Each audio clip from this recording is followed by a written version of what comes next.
저희 2부 이어가도록 하겠습니다.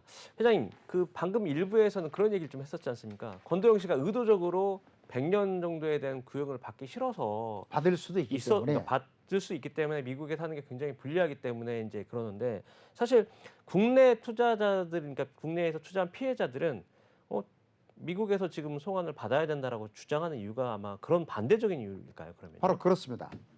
우리나라 같은 경우에 미국 같은 경우는 보면 작년도 3월 9일 날 조 바이든 대통령이 세계 최초로 대통령이 디지털 자산 행정명령을 서명하잖아요. 그렇죠. 그럼 작년도 9월 달, 올해 1월 달에서 미국 백악관이 1차, 2차 후속 조치를 합니다.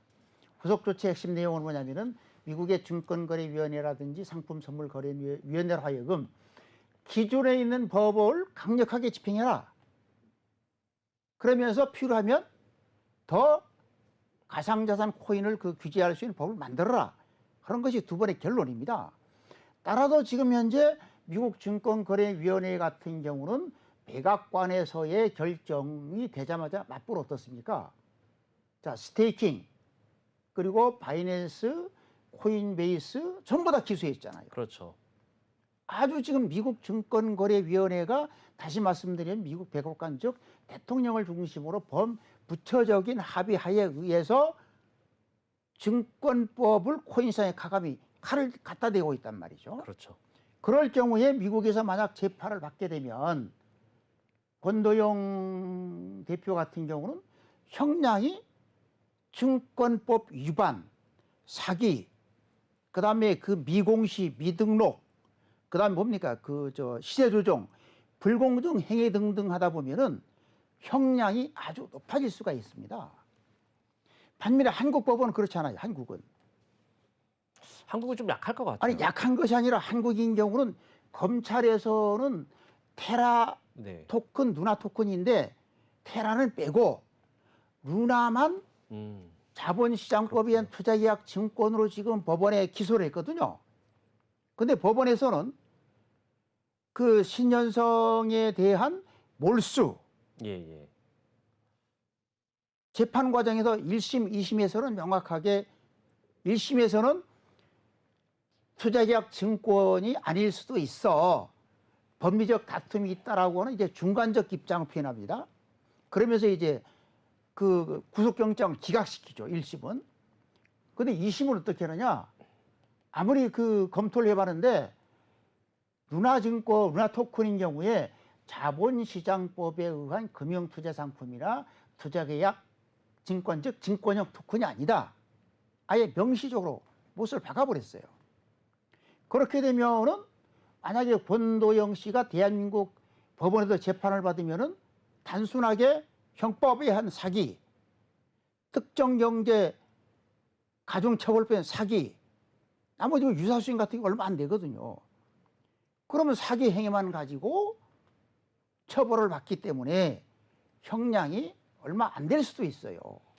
그렇네요. 그러니까 그럼 회장님 약간 번외적인 질문이긴 한데 결국에는 권도영 씨가 굉장히 아까 말씀하신 몬테네그로에서 시간을 끄는 이유도 국내에서 국내법을 적용하는 아까 상황들이 굉장히 어렵다고 말씀하셨지 않습니까? 그렇죠. 그러니까 미국보다 굉장히 낮고 그다음에 또 지금 미국 같은 경우는 바이낸스나 코인베이스 굉장히 많은 소송이 지금 현재 있지만 거기다 스테이킹까지 그렇죠. 스테이킹이라든지 지금 19개 종목을 또 증권으로 규정을 해버렸잖아요. 그런 와중에 과감한 드라이브를 걸고 있죠. 네. 그러니까 당연히 안 가는 건 맞는 건데 일단 계속 차일피일 미루면서 권도영 씨가 다른 소송에 대한 어떤 내용들을 계속 지속적으로 모니터링하면서 본인들의 방어를 할 수도 있겠네요. 아까 말씀. 아니 그러니까 아까 말씀드렸었던 것처럼 지난 16일 날 몬테네그로 1심 법원에서 마지막 재판을 할 때 한시호 같이 지내게 해달라. 그건 뭡니까? 관련 자료를 모으고 대응을 하기 위해서. 그래서 지금 보면은 언론에 보면은 신현성에 대한 몰수 건이 지금 1심과 2심은 끝났는데 마지막 3심 같은 경우는 김현장에 의뢰했다는 언론 보도가 있거든요. 그렇죠. 예. 그러면 그건 뭡니까? 그리고 거기다가 왜 그러면은 마지막까지 지금 신현성 씨 등등에 대해서 몰수 건을 가지고 3심까지 가느냐? 2심에서는 루나 토큰은 증권성이 아니다고 정확하게 못을 박아버렸단 말이죠. 자, 그럼 그럼 잠깐요. 대법원까지 못을 네네. 박아버리면 예. 그럼 루나 테라 토큰의 국내 재판인 경우는 형량이 확 떨어지거든요. 일단 그러면 해외사로부터 좀 정리를 하고 지금 국내사로 다시 넘어가시죠. 그러면 SEC가 지금 루나테라를 증권성으로 했지 않습니까? 한 이유하고 그렇죠. 그다음에 거기에서 왜 또 근데 그걸로 끝나지 않고 또 사기 혐의까지 또 지금 거기서 추가적으로 냈지 않습니까? 그렇죠. 그럼 그걸 좀 두 개를 좀 묶어가지고 얘기를 하고 바로 한국 사례로 넘어가 보시죠. 예, 그러면 미국 SEC 같은 경우는 지난 2월 달에 그 권도영을 그 법원에 기소를 하면서 기소장이 자그만치 55페이지인데 그중에서 30%가 증권이라고 하는 것을 아주 자세하게 밝혔습니다. 그러면 이제 미국 그 증권거래위원회가 법원에 기소한 기소장을 보면 기업가의 약속이 있고 투자자의 기대는 뭐냐면 테라폼 발행사인 테라폼랩스의 홈페이지 그리고 여러 브러쉬 그리고 세 번째는 권도영을 비롯한 관련자들의 여러 가지 발언을 봤을 때 이것이 가격이 오르겠다라고 하는 다시 말하면 매매 차익의 기대가 있으면 이걸 증권으로 봤습니다. 아하. 우리나라하고 미국이 다른 게 미국 같은 경우에는 미국 증권거래위원회나 미국 법원에서는 이 토큰이 지금은 10원인데 이런 과정을 거치면 100원이 될 것이라고 하는 그 수익에 대한 기대감. 매매 차익, 그렇죠. 올라갈 수 있는 어떤 기대감. 매매 상승 기대도 네네. 미국에서는 증권으로 보거든요. 그래서 여러 가지 약속을 그렇게 내용을 봤을 때 다시 네네. 말씀드리면 테라폼랩스 홈페이지 그리고 두 번째는 권도영이라든지 관련자들의 어떤 인터뷰라든지 아니면은 뭐 여러 가지 약속했던 거 모든 자료를 보면은 아무리 봐도 테라와 루나는 증권이다. 그 규정을 했죠. 하지만 그 미국의 그 증권거래위원회 같은 경우는 증권이면서 아울러서 보니까 사기성이 너무 심하다로 규정을 했어요. 아하, 사기까지. 예, 사기로 봐서 규정을 했죠. 여기 보면 뭐라고 되어 있느냐? 아까 말씀드렸잖아요. 테라 블록체인은 홈페이지에 나와 있는 블록체인 특성에 의한 탈중앙화됐다고는 탈중앙화되지도 않았더라. 그리고 또다시 그 1달러, 그 테라 USD 1달러가 가격이 내려갔다가 패깅됐다가 디패깅됐다가 패깅됐다 하는 것도 확인을 해보니까 거짓이더라. 왜 그러냐? 지난 2021년 5월 달에 USD가 그 테라가 1달러 밑으로 그렇죠. 한번 디팽이 됐었습니다. 근데 그 권도영이라든지 테라폼에서 회사에서는 알고리즘에서 자동적으로 정상적으로 1달러로 회복됐다고 발표를 했는데 미국 증권거래위원회가 조사를 해봤더니 그게 아니더라고 하는 겁니다. 제3자에게 부탁을 해서 그 사람들이 대대적으로 매수를 해서 가격이 회복됐는데 네. 그 사실을 숨겼다. 마치 자동적으로 프로그램에 의해서 회복된 것처럼 대중들은 알렸다. 만약에 그때 당시에 프로그램에 의해서 가격이 오른 것이 아니라 누구에게 부탁을 해서 그 사람으로 하여금 대대적으로 매수를 해주도록 요청을 하고 그 사람이 매수를 해서 가격이 올랐다라고 하는 것을 투자자들에게 밝혔다고 하면 투자자들은 계속적으로 테라 토큰으로 살 이유가 없다. 그렇죠. 그래서 사기라고 하는 거죠. 자, 일단 뭐 여기까지는 그 해외에 있는 사례를 조금 정리를 해봤고요. 그다음에 이제 최근에 지금 그 미국과는 달리 한국에서는 지금 신현성 씨를 약간 그 자본시장 사기 쪽으로 조금 일단 검찰에서는 수사를 방향을 잡는 것 같은데 좀 그건 좀 어떻게 되는지 좀 소개 좀 해주세요. 그 앞에서도 제가 말씀드렸지만 다음 달 10일부터 1심 재판이 시작되는 그 테라루나 사건인 경우 말입니다. 지난 4월 25일 날 그 서울 남부지검의 금융증권범죄합동수사단에서 법원에 기소를 했는데 첫 번째는 뭐냐? 자본시장법을 적용을 해서 자본시장법에 의한 사기적 부정거래. 다시 말씀드리면 투자계약 증권이기 때문에 당연히 금융위원회에다가 사전에 신청을 해서 심사를 받고 등록을 해야 되고, 그리고 두 번째는 그 증권법에 의한 시세조종과 같은 불공정을 하지 말아야 됨에도 불구하고 그런 절차를 거치지 않았다. 그리고 두 번째는 그 형법과 특정경제가중처벌법에 의한 사기, 배임, 횡령 등등의 죄목을 들어서 지난 4월 25일 날 신현성 씨 등 10명을 무더기로 기소를 했죠. 근데 여기도 보면 비슷한 내용이 나옵니다. 뭐라고 나오느냐?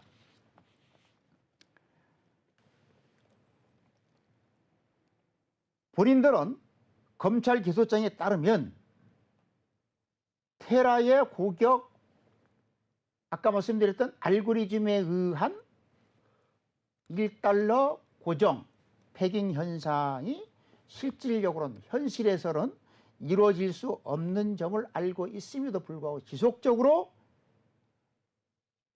알고리즘에 의해서 테라는 1달러가 유지된다라고 하는 것을 밝혔다. 사기라고 하는 거죠. 그래서 어쩔 수 없이 투자자들은 그 테라폼랩스 홈페이지나 권도영이나 신현성 등등의 말을 믿고 투자를 했는데 투자자들 속였다, 사기다 라고 하는 거고요. 그리고 두 번째 부분인 경우에는 그 신현성 국내 대표 같은 경우가 그 차이 페이를 발행을 하려고 했었습니다. 차이 페이를 발행하기 위해서 금융권에서 퇴직한 분을 이제 그 고용을 했는데, 그분으로 하여금 금융권에 가서 이 테라 토큰을 가지고 생태계를 만드는 토큰으로 쓸 수 있는가 여부를 가서 업무 협의를 하라고 했더니 그 대관 담당하는 사람이 그렇죠. 금융권에 가서 아무리 검토를 해봐도 대한민국에서는 아직 토큰을 가지고 페이로 쓸 수 있는 법도 없고 금융당국에서는 그런 의사도 없다라고 하는 것을 확인을 하고 그 회사 내부를 통해서 위에까지 보고를 했는데 또 불구하고 그 보고를 무시했다. 하지만 신현성 씨 등은 지금 그 아니다, 보고받은 바가 없다고 하지만 검찰에서는 뭐 증거를 갖고 있다. 이것도 역시 사기다라고 해서 검찰은 블록체인 지급결제 서비스가 법적으로 허용되지 않아 가격 고정 알고리즘 자체가 처음부터 거짓이었다, 사기였다고 해서 현재 그 지난 4월 25일 날 법원에 기소를 했고, 그리고 7월 10일부터 1심 재판이 시작되면서 이것은 한국만이 아니라 전 세계적으로 관심을 갖고 있는 세계적인 사건이 다음 달 10일에 시작됩니다. 자, 그 와중에 지금 법원이 또 굉장히 큰 금액에 대해서 권도영 씨 금액에 대해서 추징 보전을 했지 않습니까? 금액도 그렇죠. 2,333억 원. 뭐 개인으로 벌 수 없는 금액을 일단 추징했는데 뭐 세부적인 내용은 지금 어떤 상황인가요? 예. 기소전 추징 보전 제도가 있습니다. 그건 뭐냐면 재판을 3심까지 하다 보면 뭐 3년이 갈지 5년이 갈지 그 사이에 당사자들은 재산을 팔아버리면 어떻습니까? 벌금도 못 내고 또 투자자들에게 피해를 보전해 줄 방법이 없잖아요. 그렇죠. 그래서 그 어느 정도 조사가 수사가 이루어지면 그 수사 결과를 가지고 검찰이 법원에다가 기소전 추징 보전, 소위 말하면 자산 동결 조치를 하는 거죠. 그래서 현재 그 검찰이 권도영 대표의 여러 가지 재산을 조사를 해서 서울 남부지법에다가 기소전 추징 보전 신청을 했는데 서울 남부지법이 그걸 받아줘서 2,330억 원의 재산을 현재 동결을 했는데, 그 내용이 보면 성동구 소재의 주상복합 아파트 갤러리 아포레, 강남구 소재의 오피스텔 상지 카일룸 M 분양권, 그리고 거래소에 예치되어 있는 코인, 심지어는 본인 소유의 그 자동차까지도 현재 동결 조치를 해놨습니다. 그러면 서울지방법원의 그 윤찬영 담당 부장판사 같은 경우는 권도영 대표가 부패한 자산을 재산으로 취득을 했다. 부패 자산 몰수 특례법을 충분히 적용을 해서 이걸 동결할 필요가 있다고 아주 법원에서 인정을 했습니다. 하지만 일부는 검찰이 신청했던 재산 중 일부는 받아주지 않았습니다. 예를 들면 뭐냐? 미래에셋증권, 이게 보면 은행과 증권사에 예치된 권시의 유가증권과 예금 등에 대해서는 추징보전을 받아주지 않았는데 사유는 뭐냐? 권도영의 모든 재산을 전부 다 동결을 시켜버리면 경제활동을 사실상 봉쇄하는 것이기 때문에 과잉금지 원칙에 반한다. 네. 일부만 한 80% 정도 받아주고 네. 20% 정도는 안 받아줬다. 하지만 2,333억 원. 이것은 앵커님 국내 자산을 말하는 거고요. 그러니까요. 지금 스위스 은행을 통해서 현금화 시킨 것은 한 1,300억 그러니까요. 추정되고 플러스 비트코인이나 다른 재산이 얼마나 어디에 있는지는 아무도 모르는 국외 거죠. 재산은 모르는 거죠. 참, 그러니까 이게 아이러니한 게 다 추징한 것도 아니고 일부를 좀 남겨뒀는데 그 금액도 아마 사실은 저희가 상상하기 되게 많은 금액, 그렇죠. 몇십억대, 뭐 몇백억대가 될 수 있다는 상황이 좀 안타깝기도 하고 또 근데 이제 여기서 보면 좀 제가 이제 궁금했던 것도 있는데 자 일단 신현성 씨나 뭐 그 일당 계신 분들도 이제 몇천억 정도를 뭐 한 2천억 정도를 추징했지 않습니까? 예. 근데 이런 부분들은 뭐 제가 봤을 때는 뭐 문제가 있으니까 충분히 그럴 수 있는데 제가 여기서 좀 이해가 안 되는 부분이 왜 법원은 루나가 자본시장법에 의해서 투자증권이 아니라고 해서 검찰의 기소를 막았을까? 왜 그러는지 이게 좀 이해가 안 되거든요. 그 우리 이 시간에서 여러 번 다뤘기 때문에 기억하는 시청자분들이 계실지 모르지만 미국 증권법에 의한 투자계약 증권의 개념과 네네. 우리나라 증권법에 의한 투자계약 증권 개념은 우리나라는 네네. 미국의 미국의 개념 플러스 손익 배분 권리가 표시된 게 있느냐? 네네. 라고는 추가 개념이 있습니다. 그러면 네. 그 우리나라 법원 1심 법원에서 현재 그 어느 토큰을 가지고 증권성이 아니다고 했는데 이건 단순히 A라는 사람이 토큰을 살 때 네네. 가격을 오를 것이다라고 하는 걸 보고 산 거지. 그것 가지고 자본시장법에 의한 증권으로 볼 수는 없다고 이미 우리나라는 판결을 해버렸어요. 그리고 두 번째는 아까 말씀드렸지만 신현성 씨 재산을 몰수를 할 거냐 말 거냐 하는데 그 추징보전은 동결하는 거고요. 네네. 몰수는 국가가 가져버리는 거거든요. 그렇죠. 그럼 이제 몰수인 경우에는 1심에서도 그 검찰이 패소를 하고 2심에서도 패소를 해서 현재 3심까지 가고 있는데 그럼 이제 신현성 씨 재산을 몰수할 거냐 말 거냐 하는 그것을 다루면서 이 루나 토큰을 증권으로 보느냐 마느냐 했을 때에 1심 법원과 2심 법원이 특히 2심 법원에서는 아무리 자료를 점검을 해봐도 검찰 자료만 가지고는 자본시장법에 의한 증권으로 볼 수 없다.